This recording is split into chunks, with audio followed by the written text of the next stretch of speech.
Hi, I'm Korean Harris with APSU-TV News here at Austin Peay State University, located here at the Honors Common Department. The Honors Department hosted a symposium event for domestic violence. I'm happy to welcome you to the first of the R.E.A.L Talk workshops, Raising Engagement and Awareness for Life. These talks will be held the first Thursday of each month in the fall. Domestic violence really is about power and control. It's really aimed at vulnerable people. They start breaking you down over time.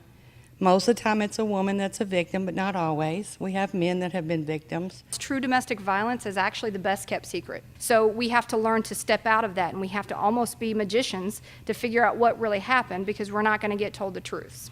The thing that really, in my experience, drives domestic abuse away the quickest is bringing it to the light. But that's the scariest thing too. If you see it, don't look the other way, but stay safe. You will never inconvenience us by reporting something that's happening to you. I'm Korean Harris with APSU-TV News.